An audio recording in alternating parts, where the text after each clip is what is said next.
जगभरात किंवा आपल्या महाराष्ट्रामध्ये अवकाळी पाऊस पडेल की नाही पडेल याचा अंदाज आपलं वेदर डिपार्टमेंट लावतं, पण आमच्याकडे कोकणी माणूस या गोष्टीवरून सांगतो की पाऊस पडेल की नाही पडेल. चला दाखवतो. याला आम्ही वाळवीची पाखरं म्हणतो. ज्यावेळी अचानक असा अवकाळी पाऊस पडत असतो त्यावेळी ही पाखरं अचानक लाईटीवरची जे काही बल्ब चालू असतात त्याच्यावरती असं पूर्ण गोल राऊंडमध्ये फिरत असतात.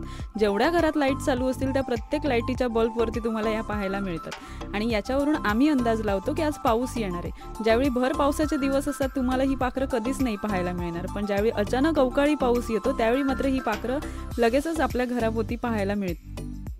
कित्येकदा ही पाखरं आम्हाला एवढा त्रास देतात की आम्हाला घरातल्या सर्व लाईटी बंद करून ठेवावे लागतात, कारण प्रत्येक बल्बवरती, प्रत्येक घरातल्या चालू असलेल्या लाईटवरती ही पाखरं बघायला मिळतात.